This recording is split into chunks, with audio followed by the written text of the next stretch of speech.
Good morning, everybody. Welcome to West Texas A&M University. My name is Syed Tariq Anwar.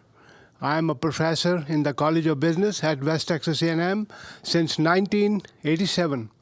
We have done lots of these seminars, and since 1993, all these are available on YouTube on our channel, so you can also watch over there.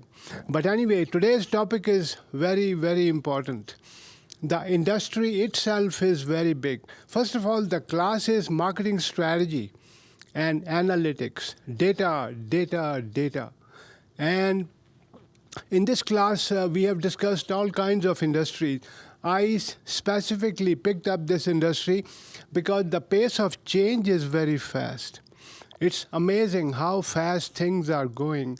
But anyway, before we just waste more time, let me introduce my distinguished colleague, David Clark. He is our own graduate of WT, 1976? 86. And he's also a CPA. And he has excellent experience in the healthcare industry for many, many years. And he teaches courses like healthcare management and healthcare finance. And we are very lucky to have him. He brings a massive amount of experience, knowledge, and it also includes tacit knowledge. So let's invite our distinguished guest. He will present some data, some slides, and after that, I will share with you some of my comments and slides. So David. I've been booed before. I don't think I've ever been clapped for. Okay, so they're recording this today, not for me. But what you didn't realize is this is actually a sleep lab. And they're going to determine how quickly you go to sleep, and they just need to have a recorded record of it. Right, Tanner? Okay. I'm not known for good jokes. My students one time on evaluation he tells dad jokes. And I didn't know what that was. And I went to one of my colleagues and I said, did they typo that? Is that bad jokes? Because I thought my jokes were pretty funny. And he said, no, a dad joke is a joke only you think is funny, not your students. And I'm like, okay, I get it. So I opened up with a slide on acupuncture to start off with because a lot of my friends don't trust acupuncture. I don't know about you. They say they're all backstabbers in the industry. I don't know for sure. Okay, I got all my jokes out up front. I have very limited time. So when Anwar and I, Dr. Anwar talked about presenting, I'm going to do a micro presentation on trends and with some definitions, and he's going to do an excellent macro presentation. His data, as you all know, is excellent on there. But I thought I would introduce post-COVID what has really been a really current trend, and it's been going on for a long time.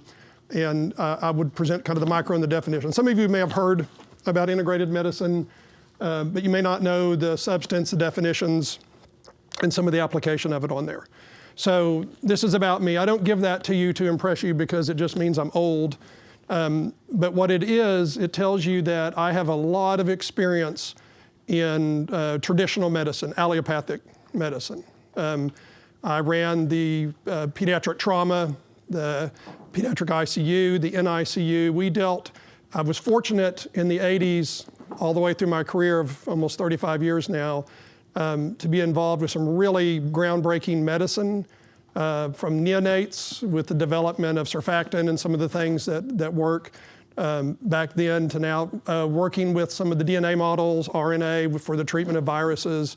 The drug, the pharmacology over the 80s to now has been astronomical, and it's changing more. So traditional medicine, this is just to show you that's my past. That is where I was trained. I come from a medical family. My dad's a physician, a nuclear radiologist, passed away about 8 years ago.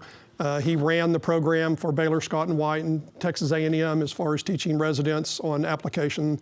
My mother started the first daytime surgery unit here in Amarillo at BSA Hospital as a nursing director. My brother is a biomedical engineer. We're all just steeped. I don't know, I fell out in the business side. I came to WT as a pre-med, I left as a CPA, and I practiced ever since. But I combined my love for business and medicine into what I've done as my career, culminating in me coming back to teach on there. So I'm happy to be able to present to you today.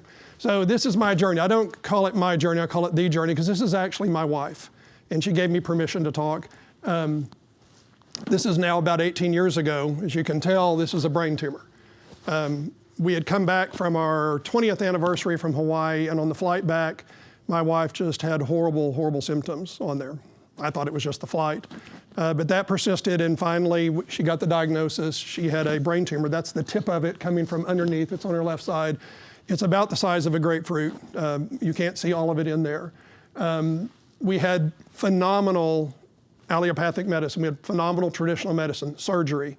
I had a phenomenal neurosurgeon. He and I actually went to high school together. I had to trust him a little bit on this one. This is her brain a couple of years ago. She has to have a scan every couple of years to kind of monitor it. She has about a fourth of her brain missing. She has her entire occipital lobe missing, so she's blind on her right side. I call it driving Miss Daisy when I drive around, or she's a half-blind dizzy airhead on there. So she's used to my bad humor on there, but she is my, I mean, I cannot tell you, she's my hero as far as what she has survived, what she lives with. If you saw her today, you wouldn't recognize her. She is a dyslexia therapist, and she's really good with her kids because she can't see the right side of a word. And so she relates well to her kids, as she's doing with it on there. So this slide is my breakfast. Took a picture of it to say, I come from, like I told you, ICU level medicine, some of the best drugs. I know the care models. I have consulted all around the country. I've even been into Switzerland and Europe and France into some meetings and some care models to compare. So I know what I'm talking about when it comes to the delivery of medicine in traditional format. But homeopathic or alternative medicine was completely new, and this is it. To me, it starts with just basics, just what are you feeding your cells? And I went on this journey with a friend of mine who was an ICU physician, one of the best, still is, and his wife had an inoperable liver tumor, just about after the time, right before the time that my wife had her brain tumor on there. And he went to one of the best liver transplant surgeons. He happens to be the brother of my best friend, who's also an ICU physician down in Dallas. And this guy could do anything liver-wise. He could give you anything new, and he couldn't touch it where this tumor was. It was in a very serious branch where two arteries come together. And so he basically said, I can't touch it. So he went to Switzerland, Germany, lived over there for about 9 months, came back. She's cancer-free still today. She's just about to have her, I hate to say it, 80th birthday. I'm not supposed to say those. You don't know the name. And is cancer-free on there. And he went from ICU, as he said, he practiced at the top of the pyramid, and that's where we are in the United States.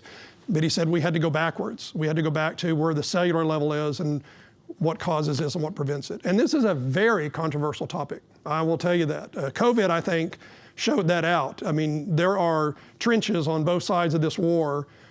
I mean, you would not believe on there. And again, I have a doctor in the family, I have a nurse in the family, a brother that understands the engineering of it on there. So our Thanksgivings are very unique on there. But they also saw what happened in the transformation of my wife as we went through it on there. So what is integrated medicine? Integrated medicine takes the best of both worlds. So what are we integrating? Well, we're integrating basically allopathic and homeopathic. It's a lot larger than that if you really understand the medical models that are out there today. But that's the genesis of it on there. And so I kind of wanted to introduce you to it because I think those definitions are getting lost in some of this warfare. People think what happened during COVID was all brand new, and it really wasn't. A lot of it was somewhat a combination of the diverse opinions in healthcare on there. So Dr. Hahnemann, a German doctor back in the late 1700s, 1796, he wrote his first book, I think that's disputed, 1807. I think it was published 1810. Basically, he coined both of these terms. He was a doctor, but his specialty was translating text into different languages. So he got to read all of the current medical literature, that he was somewhat of a reviewer of the day. And it really struck him about the different treatments out there. He considered some of the treatments of that day, bloodletting, to be very barbaric. And as he came around full circle, he coined the term allopathic medicine. Okay, we'll talk about that in a second, but allio, I mean, it's Greek for against or opposite. right? It's against the pathology, against the symptom. And homeopathic, homeo-same, similar symptomology in that regard, and how you treat it, like treats like. So basically, allopathic is what you grow today, is what you consider normal medicine, orthodox medicine. It's drug pathology, pharmacology, surgery, implementation of different orthodox treatments on there to treat a patient with a disease in that regard. Whereas homeopathic came from a totally different angle because of the practice of the day. I mean, bloodletting, leeching, they determined back then that you needed to purify the body. It came out of a lot of different cultures. I mean, you had a religious culture to it, you had the birth of the medical culture, you had some of the Western ideas coming in, you also had different people groups back then, American Indian. I mean, you had a lot of different things. And we would encase it as to old wives' tale in some regards. It just depends on your view of it on there. But homeopathic medicine developed through that. So allopathic medicine, the definition I typed, modern evidence-based conventional medicine. Evidence-based being the key word. This is typically where the definition came from in his mind. So a patient's symptoms are considered a manifestation of underlying disease. Allopathic, against. You're to oppose the symptoms. You treat against the symptoms. You diagnose and treat the patient according to the disease based on going against the symptoms on there. The goal is to identify and treat the patient with evidence-based therapy, a drug, a surgery, some orthodox. And again, this has evolved over time to where we are today, which most of us would say, yes, I understand that. I have heart problems. I'm going to take this pharmacology, or I'm going to go have this procedure. My wife has a brain tumor. We're going to go have surgery. I mean, the things that we're blessed in today's evidence-based area to have grown into, and that's where most everything has shifted in that way. Whereas homeopathic, I fixed that this morning, but it didn't keep. Homeopathic is an alternative medicine based on natural approach to healing. It's basically based on the patient's symptoms or demonstration of an immune response, okay? So you're not supposed to oppose it, allopathic, you're supposed to go with it, similar, homeopathic on there. So the patients are treated according to the symptoms in that regard. In fact, how he invented homeopathy was when he was doing literature research, there was a tree called the Peruvian tree, and basically that's where they used the bark of it and they recreated symptoms of malaria. And they determined that if you diluted that, if you treated the patient basically and could redo something that causes your immune system to respond. And what are symptoms? It's your immune system responding. If you have a bad rash, right, whether it be a contact dermatitis or systemic, whatever it comes to, that's your immune system fighting and responding on there. So this is just a professional heckler arriving on there. So basically, when you're looking at the immune system's response, do you oppose it? Do you hit it with systemic steroids to stop it? Or homeopathic, do you diagnose based on that symptoms and treat with it, go with it on there? And again, the lines are so blurred in this area on there. People would say, no, allopathic uses the symptomology, and they certainly do in a very effective way on there. But again, this is just the root definition of how it came on there. So basically the goal here is to fortify and stimulate the immune system. Now that's where the rub comes. How do you do that? Okay? And this is where when we talked about what is one of the biggest trends in medicine today, well, fast forward to COVID, right? People were looking, we didn't know what we were facing. I had friends in high places on there, much smarter than I would ever think of on there. I had friends in Israel. I had friends in Switzerland and friends here in Germany, and we were all talking. And of course, I was on the sideline going, what are you guys saying? What are you guys saying on there? Because I had a wife, had a very, compromised immune system that I wanted to be careful of, and she could not do certain things and worried about it on there. So I took in all the facts, as all of us did. All of us made our decisions. And then you saw the polarization, you saw the politicalization of medicine and some of the bad stuff that came out of it on there. But again, it kind of brought this to a head. Are there different ways to treat on there? So integrated medicine, where the biggest trend I just wanted to highlight, and then Dr. Anwar is going to go into where the data hits, but integrated medicine, again, that microcosm is where I'm very happy to see this. I've seen this coming a long time on there. There's actually the NIH, National Institute of Health, created a long time ago, several decades, a National Center for Complementary and Integrative Medicine. And I believe this is where we need to be at and focused on. And this graph is old. It's been, but I think it's one of the best ones that they've put out, is where they combine all aspects of allopathic and homeopathic. They're not mutually exclusive, as people would want you to believe in that regard. Obviously, allopathic medicine knows good nutrition is a good source of preventative medicine on there.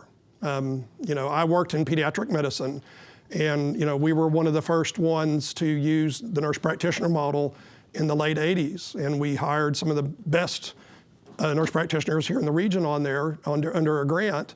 And we demonstrated that, if you follow a baby outside the NICU and you get them the right nutrition, just the basic right nutrition to start with on there, which, believe it or not, back then, accessibility, sometimes today it's the same.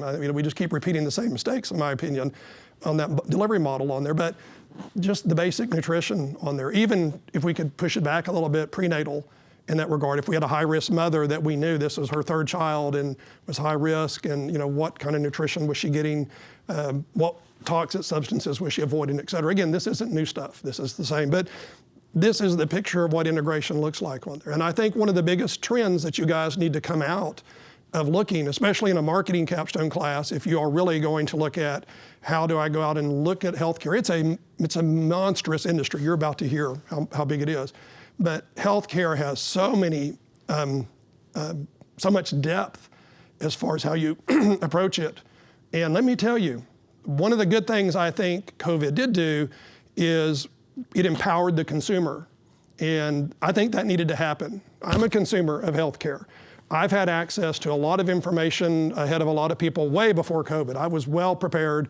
Not prepared for the angst that it caused on there, but I was prepared to make decisions for me and my family in that regard. And let me tell you, it was a back and forth as we were even deciding then, and I had a lot more information. So now the consumer is getting more and more information. The new doctors coming out.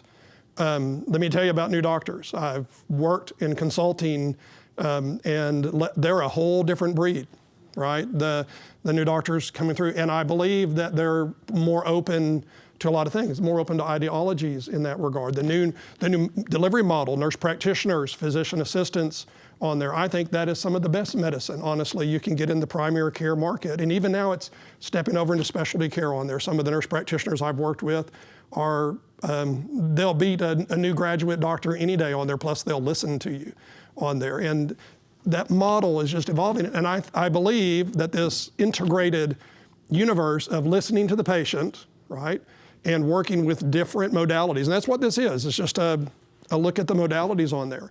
And where we're going to talk in a minute about the data is where some of the rub comes in.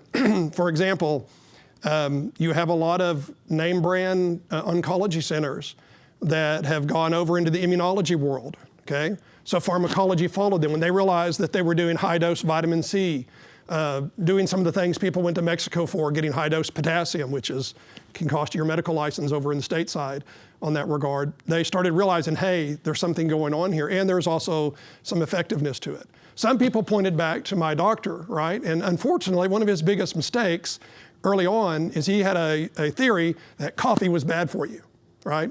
That was in like early 1800 on there. And you can imagine today, if you point back, the father of homeopathic medicine that said don't drink coffee, people stopped listening right then. That's some of the wives' tale that carry forward on there. And again, I'm telling you, this is very ingrained in people, whether coming from a grandmother or coming from just the literature that they read.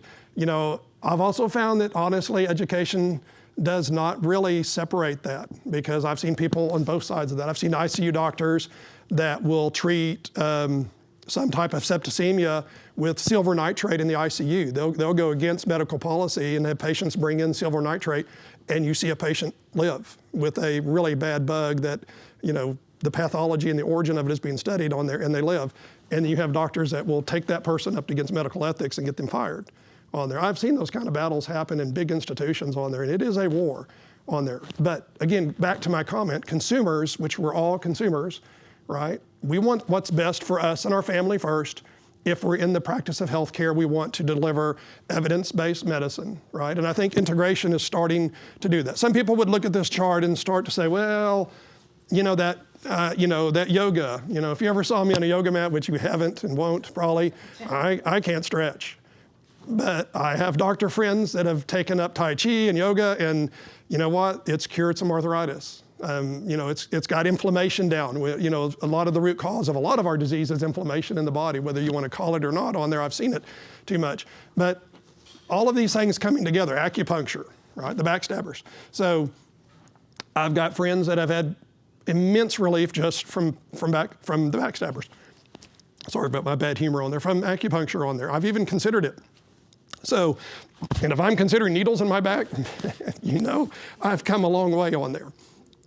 So again, looking at where we're going in the future, looking at how big the organization of healthcare is, really, in my opinion, and what I came to say today is I do not want to lose the fundamentals of healthcare. I've been in it too long. I have seen too much. I know the cost of it. As a CPA, practicing in that world and dealing with grants, we had grants with Johns Hopkins. I had some of my best training up on the East Coast at Boston Medical School and Johns Hopkins working together, and we were one of the few sites around the nation that got a multi-million-dollar grant in the world of neonates and treating neonates post-care in that regard. The children's hospital we have today, our group actually put it together. We hired the pediatric surgeons, the pediatric cardiologists, the pediatric neurologists, which you don't have anymore, the pediatric anything-ology on there. The hospital came to us and said, if you will get the ologies, we will put the building together. And we were first promised a freestanding, but we looked at other models down in Austin and said, you know what, a hospital within a hospital, for the Panhandle, we'll settle for that. I think we're going to outgrow that model quickly because we have a catchment area of 26 counties, and I just believe that the delivery system is getting bigger. And hopefully, money will be invested. We'll see. Panhandle has a lot of infighting when it comes to healthcare, and I lived it at City Hall. I'm not a politician on there, but I've had to take on the then current mayor. Won't say his name, but money was being redirected away from the care of chronic kids, which it often is on there. Let's go do this. Let's trade favors on those. And I do not like politics in healthcare. I'm totally against it on there. Anyway, coming back to real life, I believe where we're at, the data you're about to see where we're going, the modalities coming, telemedicine, the ambulatory delivery of healthcare. Pharmacology is a big one. I first took note of it probably in the 90s when it came through. And I was looking at some of the delivery cost, right? We had kids to take care of. What is the pharmacology cost on there? And then finally to the new models on there. Again, the advanced immunotherapy, the functional medical centers. Again, this integrated medicine comes by a lot of names. Functional, executive medicine, you can see a homeopathic practice or, the different modalities on there. The word holistic, there's even integrated imaging, right? My brother working for GE deals with cardiac caths and imaging centers, and he's in Germany a lot in training. Let me tell you, the curve overseas is mirroring us as far as what they're doing. And there's a lot of integrated imaging on there. There's different thermo imaging looking for cancers. Mammography, for example, is having some changeovers, and some of the centers on there using some thermo imaging that is more exact in that regard, less invasive on there. I dealt with pain management physicians, holistic pain management. That's a very unique one on there. And again, pain management, when you hear that, you usually think pharmacology, right? Just give me a drug, get me rid of this, give me an injection in my spine, kill it on there. You have some of these pain management systems that I've seen use acupuncture. And again, I'm not saying anything about, your views on where it goes. I've just looked at results. I mean, in academics, we're all about evidence, right? Well, I think we need to be open-minded and not ignore it. And that's where I've challenged some of my peers, that talk about the scam side of this, the drugs that don't work, brewing a tea and all the things. And I get it. I understand. But the problem is evidence, right? And I think, if one good thing comes out of this COVID pandemic on there is that more people are open to at least knowing that there's alternatives out there. And I think as practitioners, and I challenge myself, again, I'm not a clinical on there, but I was part of that delivery system. And I'm out of it today teaching, which I love, because I wanted to come back to WT and payback. But I also stay in touch with my colleagues, and I challenge them. I don't come back with an ivory tower look on medicine. I was, as you saw my bio, I spent 70, 80, 100-hour weeks ingrained in that delivery system, and it is part of my fiber, and I believe in it. I believe in the traditional. I believe in surgeries, and I believe there is a place for everything. The argument today is pharmacokinetics. If you go to these advanced immunotherapy, there's high-dose vitamin C delivery models on there. Okay, let me tell you, the war on high-dose vitamin C, it is raging on there because vitamin C, you don't produce it, right? If you're a mouse, you do. I think mice can actually, one of the few mammals that can produce their own vitamin C. Humans, we can't produce it, right? We can only get it from dietary in that regard, okay? So we know we need it. We get it through our diet. Well, now we've gone into, let's study in high dose. I'm talking, high dose. If you think of a pill you take of maybe 400 milligrams or 500 milligrams, maybe even 1,000 milligrams, 1 gram, we're talking 10 grams a day of vitamin C and higher, done under the care of a physician. Cancer centers have adopted it. There's a whole different, I loved when I was pre-med because I got into biochemistry and I loved the science. That's why I like accounting, right? I tell my students I can talk about the Krebs cycle and I can talk about the accounting cycle. I love accounting has science and it has art. Medicine, people think of medicine as just science. It is not. Science is art, right? Science deals around a model of compassion and using your own belief system to listen. And again, there's so many different models for it where I think integrated really grows on there. So basically coming into the kind of the swan song, the conclusion of all this is that, we've got to live together in medicine. And I'm proof of it, right? I love the fact that medicine is taking care of my family, my wife. She wouldn't be here without the expert skills of a 10-hour brain surgery that almost cost her life, and to watch and look over it. But I also like the fact that I have physician friends that are watching out for the fact that we don't want that cancer to ever reoccur, right? She never had an ounce of chemotherapy. You're like, oh, she didn't. And that's 18 years ago. And she's probably healthier today than she has ever been as far as cancer risk go in that regard on there. So basically, it's a personal decision. And I don't want my personal decision to influence yours. But what I wanted to tell you is we dive into the depth of healthcare, which you're about to see some phenomenal data. This is the part I came for. Now the sleep lab's over, you need to wake up and listen to it on there.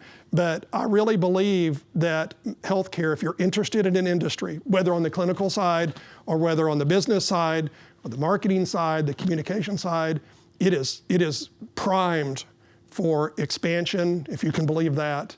It is primed for a whole new evolution of using good technology, good pharmacology, the procedures coming out. I'm thankful to be alive during this time on there. I hope as I get older I don't need it, but it could happen to any of us at any time on there, at any age, right? So integrated medicine, it's a micro piece of this puzzle that he's about to present, but it's one that I don't want to ignore. And I wanted to take the fact of COVID coming in and let's get rid of the negative. It's kind of like the election. It's over soon. Let's get rid of the negative, but let's come together and use the information that we learned from COVID and not ignore it, right? And I think integrated medicine, and some may argue with me, you're welcome to your opinion, I'm welcome to mine, and bad jokes on top of it, but I believe it's something where we're going. So I hit my time within a couple of seconds on there, and I even got my jokes off. So I think we'll do Q&A after the fact. So now you can shut me up and listen to the data. Okay, it's my turn. Very briefly, as I told you that I came to this country in 1980 when Pink Floyd was still singing. And I lived in San Diego for 5-6 years. I did my studies. After that, this was my first job in 1987. And we were 5,000 people, and I'm still here. And I'm pretty happy. Whatever I do, I'm pretty active. Some of you have taken my classes before. And one thing, I normally don't share my personal life, but as David shared his family life, my sister had a problem, brain-related issues, and at the age of 30, she passed away. And then 15 years ago, my nephew had a brain tumor, and he passed away at the age of 30. So we saw lot of suffering in our family. And as I said, I don't share this information, but since you brought it, we are surrounded by all kinds of problems. But my background, I started in science. I did my pre-med, could not get into med school in Pakistan. I'm from Pakistan, which is 250 million people now. Many people do not believe that we have such a big country between Afghanistan and next to Iran and India. So healthcare is a very big area, and overall, I went for masters in zoology. And so I have a strong interest in all the pharmaceutical companies.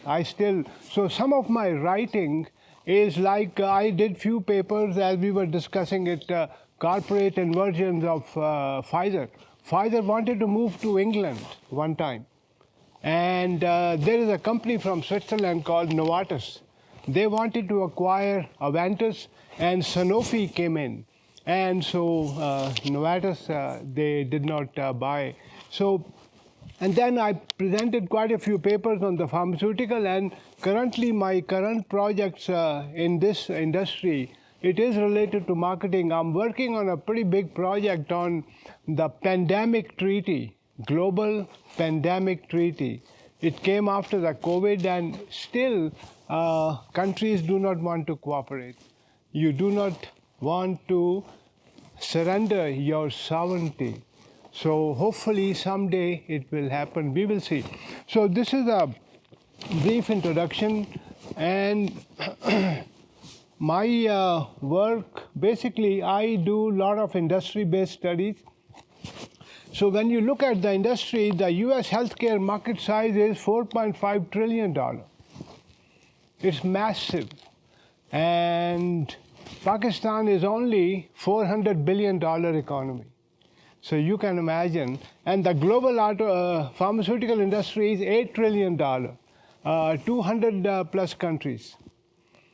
And it has so many rules, regulatory stuff, as you correctly mentioned, and it has all kinds of technologies, which we are the main beneficiaries.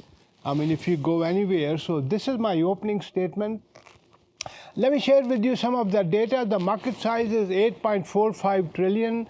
US market is the largest, 4.5 trillion. The global GDP has already crossed $100 trillion, and world population is already over 8 billion people. And where do we fit? United States is $27 trillion economy, and it's expected to hit 35 trillion. So how come we are growing so fast? And there are lots of reasons. If you look at the economic factors, marketing factors, if you look at the science factors, innovation, Silicon Valley, Austin, Texas, Dallas, all these. So US is growing very fast. It's an envy of the world. Just last week, this magazine came. It's an Economist, and it's available in our library. I subscribe to that. And according to that, many countries, they don't like it because US is growing very fast. All the technology, all the human services, all the best brains in the world, they are right here, with all the problems we have. So California is already 3.87 trillion. It's one of the 5 largest economies in the world. And where do we fit Texas? It has also crossed $2 trillion. That is massive. And if you look at just one city, the largest in Texas, and that is DFW, Dallas-Fort Worth, and it has already crossed $700 billion. So where does it fit within today's economy? And so a lot of things are changing, but I just wanted to share this data with you. So US population is 346 million last year. It's going to hit soon 350 million, but that's where medicine and all the pharmaceutical issues come in. 65 years and older in 2030, 73 million people. You and me are in that category. And so basically, a lot of people are getting old. In 2040, 80 million people will be 65. So what does it do? People will, as my colleagues from the nursing college, they also agree with me that when people get old, they have issues, they have problems. And the problems are, so that's why I keep walking and keep running, because it's good for everybody. We spend 4.1% of GDP, that is $4.5 trillion on healthcare in the US, and that is 13,000 per person. And in Pakistan, we spend only $43 per person. Think about it for a second. And the country I come from, again, Pakistan, some of the hospitals I've been to, you'll be amazed. And also go to Mexico and India and emerging markets. It's not a good situation. It's haves and have-nots. If you have the money in your pocket, you have access to good health care. And that is a massive problem in Pakistan we have. Germany spent 12.7%, Russia 7%, Sweden 11%, we all know why, Canada 12%, Mexico 5.5%, India 2.6%, Pakistan 2.91%. India and Pakistan are pretty low. And the issue is because it's the money at the end of the day. So this is what the data we normally look at, but as David correctly mentioned, in this country, healthcare is an ecosystem. It is made up of many subsectors. Anytime when somebody, think of healthcare, the first thing comes to their mind is doctor and hospital.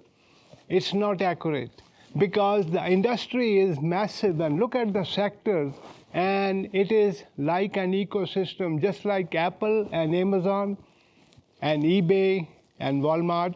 They have created their ecosystem. If you have an iPhone, you are locked in. You can't go anywhere. If you want to move to Samsung, it's a waste of time because all your data will be deleted.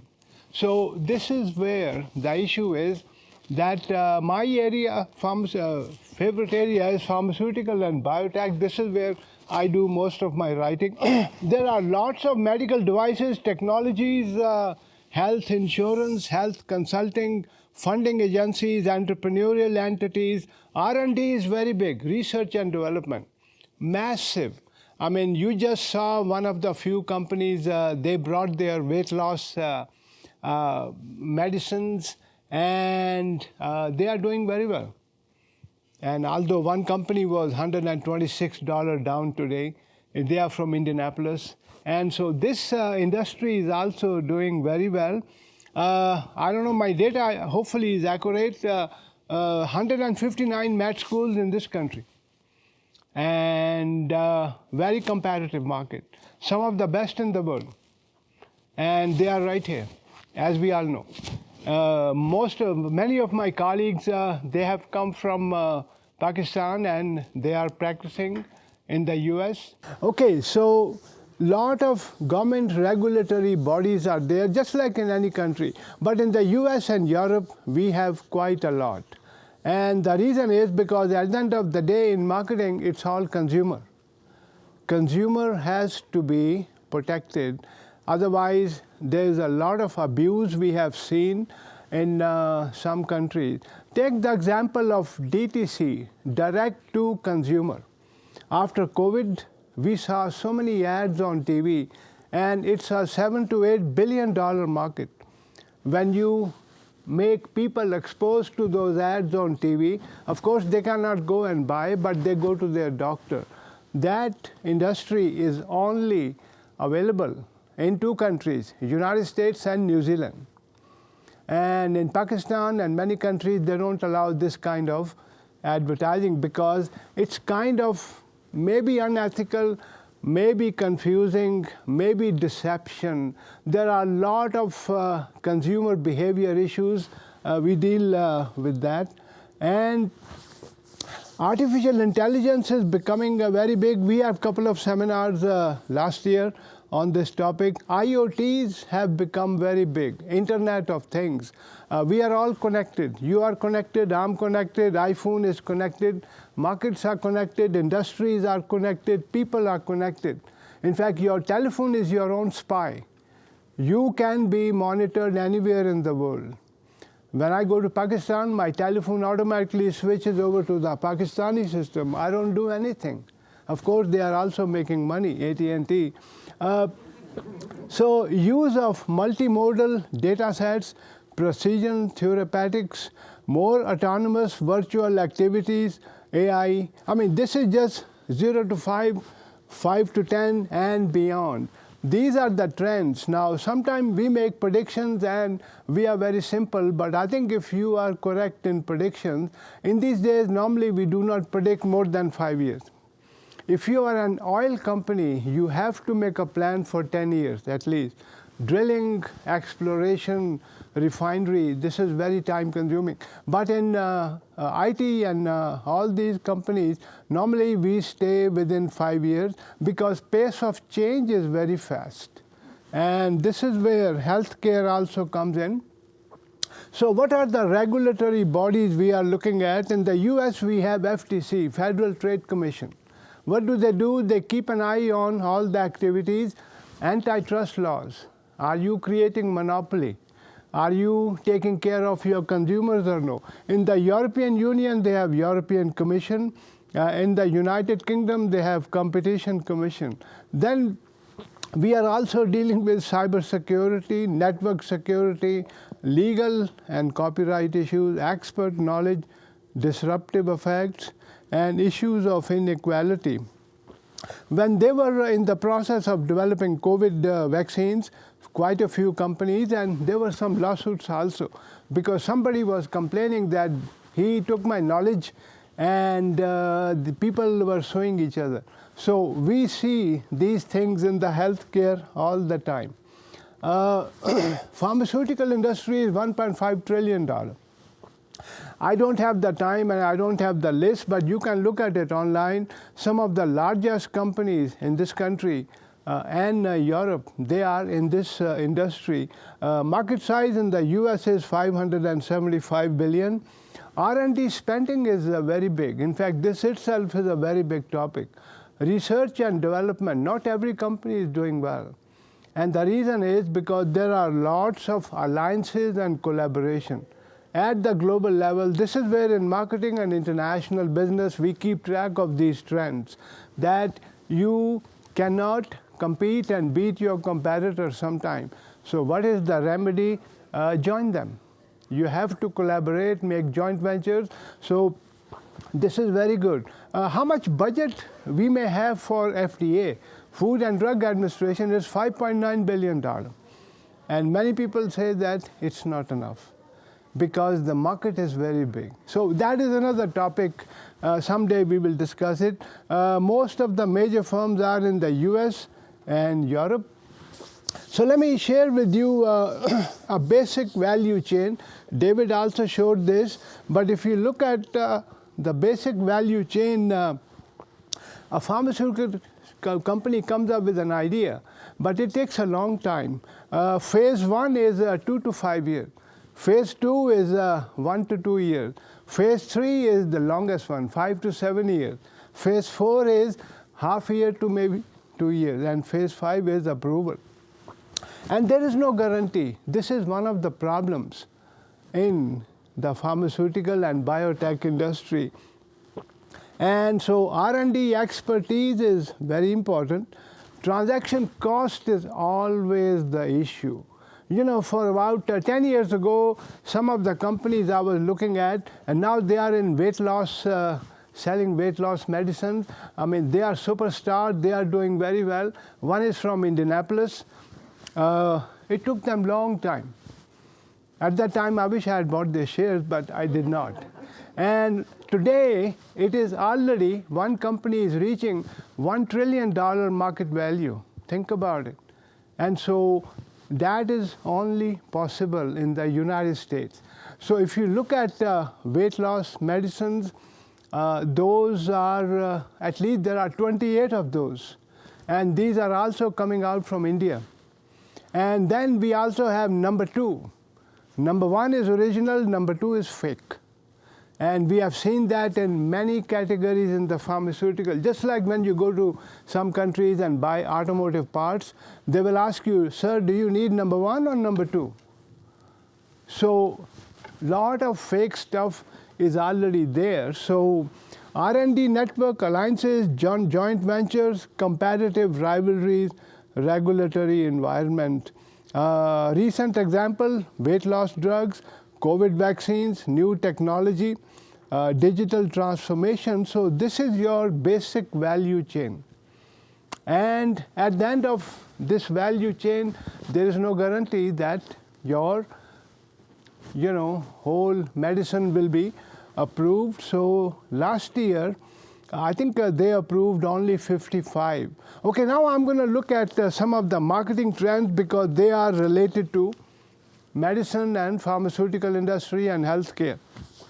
This was a data a few weeks ago. Wall Street ran a very big story, and they said that in our lifetime in this country, we call it American Dream, you need $4.4 million. You need to have a house. You need to have 2 cars. Every 7-8 years, you have to change those cars. You have to buy insurance. You have to buy health care. You have to send your kids to school. You have to buy grocery. I mean, keep on adding. So it will come out to be average $4.4 million it will cost you to have a comfortable life. And you need to have 295,000 safes for healthcare expenditures. There is a typo here. Pharmaceutical deserts are a very big problem. There was a big article the other day in USA Today because that says that within 10 to 15 miles there is no pharmacy. And that's a problem. Now in Pakistan and India and those countries, we all agree. They have some issues. But even in this country, and there is some geospatial data out. There's a very good article if you go online and you can read that data. Somebody came up with this geospatial data. It's a wonderful map they created. Where are the pharmacies and which regions and places do not have pharmacies? And that creates a problem. But the name they have is pharmacy. You needed geospatial data. It needs a lot of unique software. And this is where a lot of companies are taking care of that. AI's contributions are very big, R&D complex, it's very big research, workforce enablement, telemedicine is coming in, as you correctly mentioned, augmented reality is coming in. But at the end of the day, these are some of the changing trends, and there are many trends happening in this industry. Because as a marketer, as an international business professor, we not only look at the data, we also look at down the road. After 6-7 years, what's going to happen? As far as I'm concerned, my research and thinking is, I'm not looking at 24. 24 is finished. 25 is also finished. I'm looking at 26, 27, 28. Consider looking at that perspective, that where are you going to be in WT or Amarillo or state of Texas in 2030. And if you sit down and calculate some of the data, you'll be amazed. Which way? I mean, Dallas is already expected to hit $1 trillion. So what is the issue here? Big is becoming bigger and bigger. It applies to universities, it applies to cities, and this is where you need to fit yourself and you have to design your strategy. I mean, this is what pharmaceutical companies also do the same, because the R&D is a very long span. So life cycles are becoming shorter and shorter. So, but there are a lot of jobs in healthcare. Not all jobs pay more than the national average. I mean, you can look at the census data. It will tell you some jobs kind of have some issues. 43% of adult Americans have inadequate insurance if you do not have a good job. So that creates a problem. Global health care is going to hit 11 trillion. And where do you get the money? Nobody knows. And these are some of the issues. And some of the journals I regularly read, in addition to my marketing and international business journal. My colleagues from nursing, they are familiar with these journals. But some of these journals also publish in simple layman's language. Consider looking at these journals. The famous one is New England Journal of Medicine. Lancet comes from England. Cell is very good. Annual Review of Medicine, British Medical Journal. Nature and Science are some of the best. And they have so much research they have published. Annual Review of Public Health.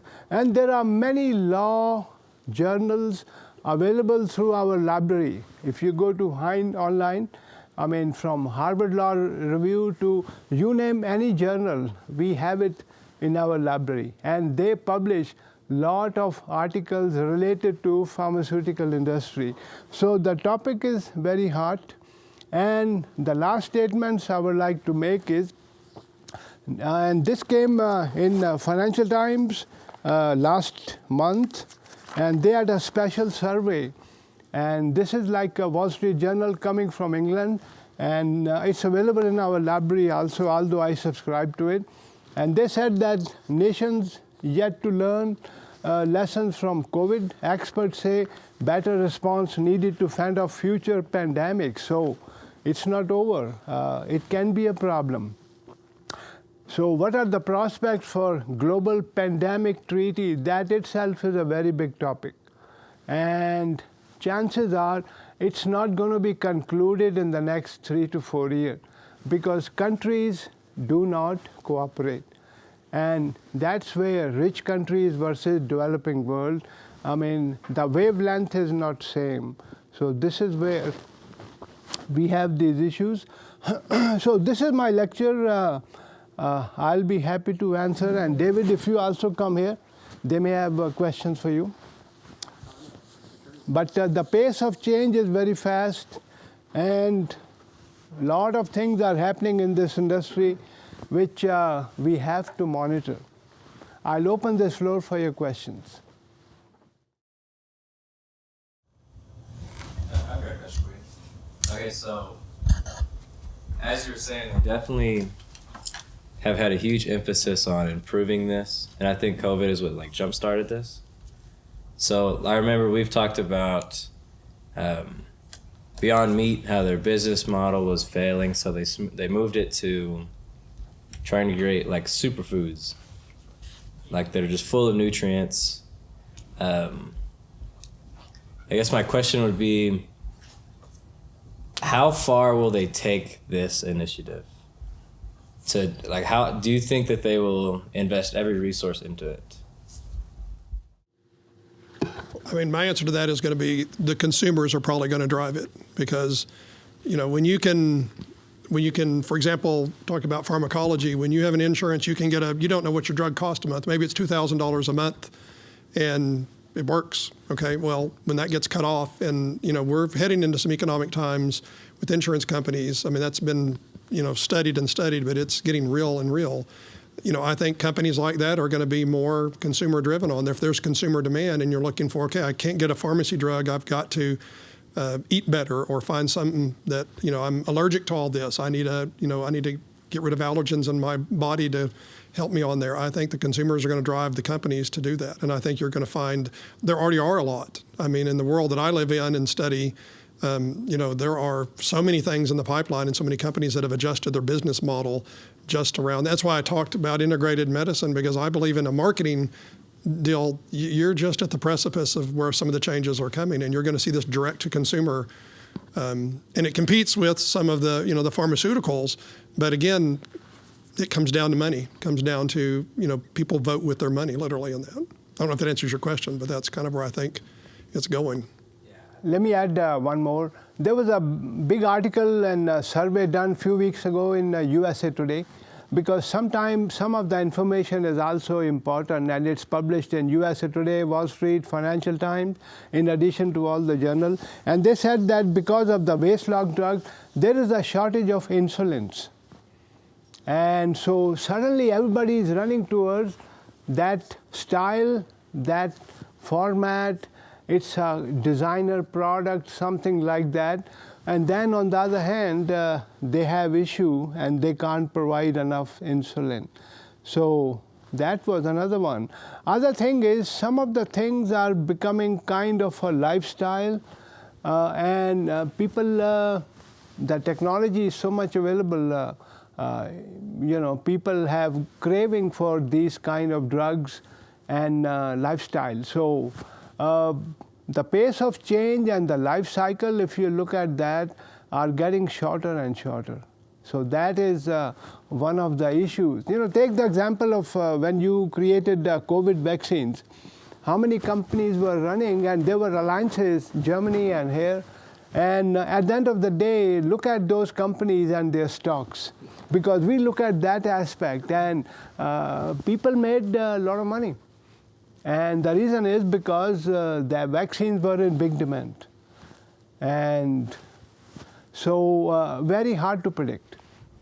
I think that's what concerns me is the fiduciary duties that like Eli Lilly would have.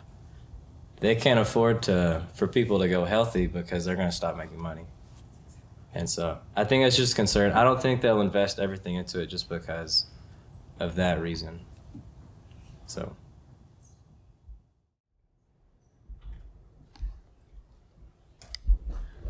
I was just wondering, Dr. Clark, what your thoughts are on the FDA engaging in dietary supplements, vitamins, and improving some of those in a post-COVID world. I mean, I grew up in a family that if it wasn't quote-unquote real medicine, it was rub some dirt on it and go outside and play. And it wasn't until COVID that I heard of things like elderberry, and I'm like, what is this? But we're all supposed to be taking it, right? But melatonin has been in the news recently about that it's not regulated, and people are giving it to their children left and right. And what does this mean long term? And the FDA is not currently engaging that. Do you see that changing in the future? Well, I mean, it needs to happen in some respects. Now, some of my colleagues on the homeopathic side do not want that because they think that if you get government regulation involved, you're going to squash really good treatments and outlaw them. And that's what they're more worried about on there. It's that fine middle line on there. I think we would get rid of some of the Wild West hypothesis and things if we did get some regulation in that area on there. And we had, again, move towards evidence-based research and, get rid of some of the players that are pushing, the snake oil medicine, if you would, on there. But the problem with that, if you listen, to the world in the homeopathic area, they're really worried about government regulation. They want it cleaned up, but they don't want it to the exclusion of the advent of that medicine coming on. And they feel like regulation can squash that on there. And so it's just a really fine line. But my personal opinion would be I would like to have at least, take melatonin as an example. I mean, during COVID, some of the research in Israel came out. It actually is an antiviral in some respects. Some of the, if you look at all medicines and all thing in nature, it all works together on there. And, some of the studies were really good. Some people I've seen push 5 milligrams of melatonin. I'm like, no, it's a hormone. How your body synthesizes it and what happens. So, yeah, I think FDA involvement would help. And I don't have anybody in those political circles in Washington. I know an attorney that practiced that law really good. He passed away of cancer, and I don't have that connection anymore. And, he was a very like-minded friend of mine, and the people he spoke to, there is some reason in Washington, and so maybe we'll get lucky. So, but again, pharmaceuticals, like let's go back to I didn't get to finish, I figured out when I was there on my high-dose vitamin C. Okay, if it's a very effective treatment, it is very cheap. Okay, so compare that to chemotherapy or other modalities of treatment. Vitamin C is cheap to deliver in that. And, there is some pushback from the pharmacology area. And, I support my friends in pharmacology. I want the advanced drugs, but I also want to use the best of both worlds on there. And so money speaks. It's that consumer-driven issue on there where you can get some things squashed. And the FDA certainly can be used to do that. And I think that's the fear of it. It's just a fine line where we live, unfortunately. From marketing point of view, 2 words I always use, and the media and literature, they also confirm this. One is called consumption, another one is called growth. If there is consumption, of course, companies are going to grow. So some of the companies, their one brand medicine, they bring $15 to $20 billion. $15 to $20 billion, just one medicine, worldwide sales. So the issues are, can you afford it? In some countries, maybe not. Even in this country, you can't afford it because some are too expensive. And at the end of the day, what do? Then there is a blame game goes on, that you are charging too much. But they say, I've spent millions of dollars, billions on my R&D, research and development. I need to bring my money back. So there is really no conclusion. But we always look at the transaction cost. And every company is running, they are in this race. And if you are ahead of everybody and you have the right product, and if you have a jackpot, this is what we are witnessing, 6 to 7 drugs. Lot of money, lot of power. But the issue is, how about consumer at the end of the day? And this is where I think United States government and other governments and regulatory agencies, they normally come in, and because you have to provide some remedy for that. But the life cycle is never ending.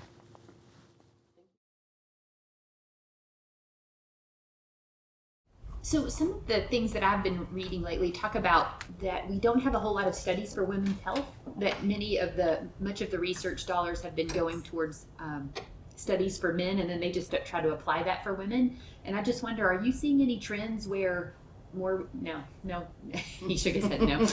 Are you seeing any trends? Because I think that they talk about women in the last parts of their lives, how they are not aging the way they should, and there's a lot of hormonal questions, and even that horrible study, the Women's Health Initiative, I think that, anyway, wrecked a bunch of women's lives. So anyway, I'm just wondering if you're hopeful about an investment in women's healthcare. Yeah, Yes. And to me, that's the center of a healthy family, and they're including healthy children, even young women, and getting healthy children.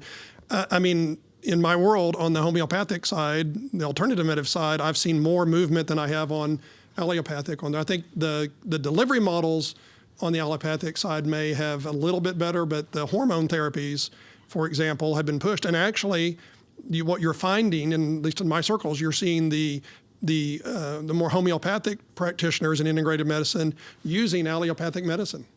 So you're seeing them use hormones and some of the things more effectively in balancing out and basically going up the food chain. Where is this stuff, synthesized in the liver? How is it working?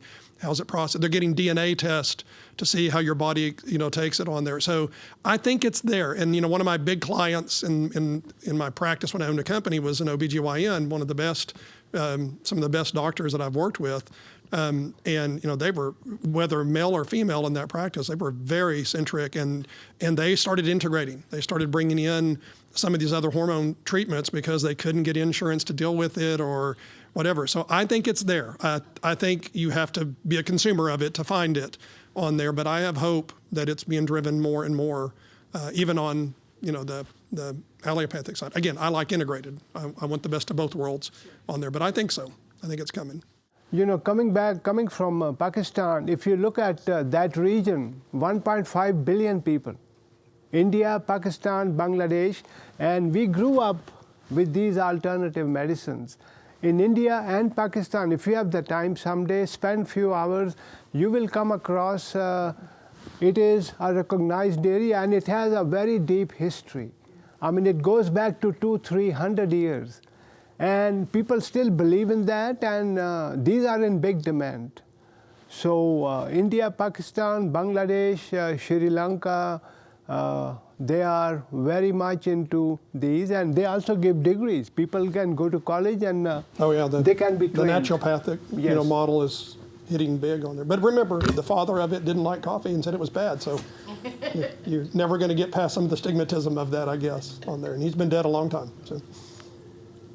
Sorry, I didn't have the mic on that. You can edit that joke out, too. I'm a public health nurse, and so from a public health standpoint, always looking at federal funding to fund those initiatives. Do you think that the insurance industry now focusing on saving dollars and really focusing on preventative measures for their enrollees will move the needle to move more into preventative medicine, integrative medicine, looking at healthy eating, healthy habits? You see insurance companies now moving more towards that, becoming less stigmatized. So even from a cultural standpoint, because most of the cultural approaches are more looking at vitamins and teas and those type of things to take care of chronic illnesses, but there's also a stigmatization of that. Do you feel the insurance company will help move that needle to help that funding? Yes, it's a positive move, but again, this goes back to my practice in the delivery models. I think some of the delivery models are broken because access to care is still a big factor. And when you're talking insurance, we got to roll it down to Medicaid. One of the things that I really studied during the COVID was Medicaid, Medicare approved telemedicine. That was huge, especially on the Medicaid side on there, where you had working moms that, they could beep in and say, my patient, you know him, her, this is going on, I just need a refill, or can we do something to switch, or hey, can you look at this rash?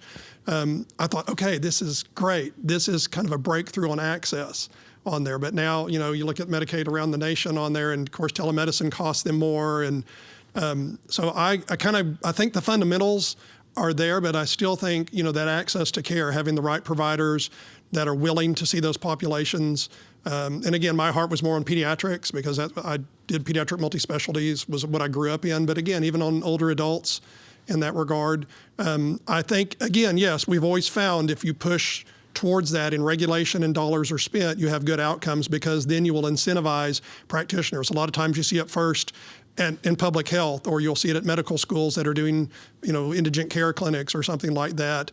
And the more money they can support, the better. When we had a grant, we proved that for $200 a month, we could take care of a baby that if you had one ER visit, and they were having 5 ER visits a month with these neonates at, their cost, back then, $900 to $1,200 a pop. And for $200 a month with a nurse practitioner going out to their home, we'd keep them out of the ICU and we'd have a healthy outcome. The studies, this is where we worked with Johns Hopkins Boston on there.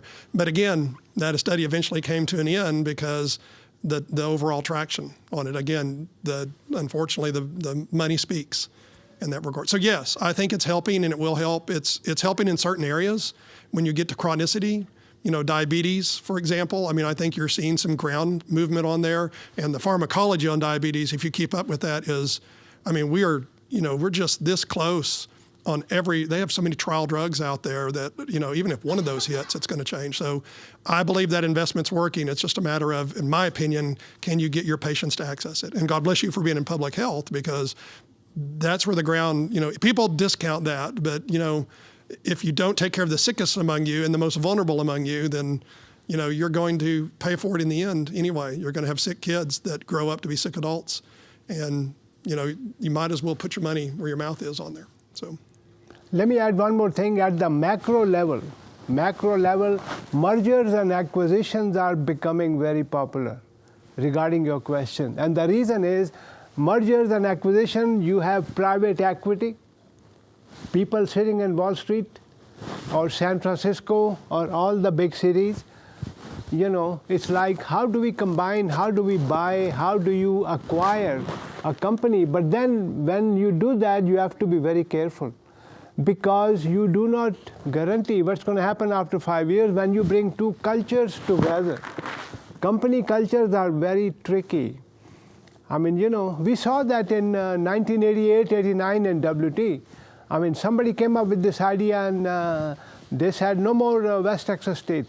Let's merge with A&M. And for at least 1 year, we saw a lot of people not, liking it. So companies, because somebody wants to acquire somebody's drug, if it's a $20 billion drug, but behind that, there are a lot of vested interests. And this is where sometimes things break down. Because no, you do not want to surrender your asset because your medicine is, but then if you are looking at the money, lot of political issues also come in. You know that nursing. You've dealt with that a long time. Other questions, comments? Well, thank you so much, David. Thank you. This was wonderful. And one last comment. This was part 1. And we will have part 2. And you are going to bring some industry people from Amarillo. And it will be done hopefully March 25. And we will advertise it because this is not over. It has lot of areas which we did not discuss today. So in our part 2, we will have industry people coming and we will be sitting over there. So we will give the podium to them because they need to educate us. And maybe some of you will also be invited because you are part of that. So thank you so much for coming because we are one of the best nursing colleges in this part of the country, and we are always proud of their wonderful work. So again, thank you so much. And as always, Mr. Johnston, he is our main help for many years. So thank you again. Goodbye.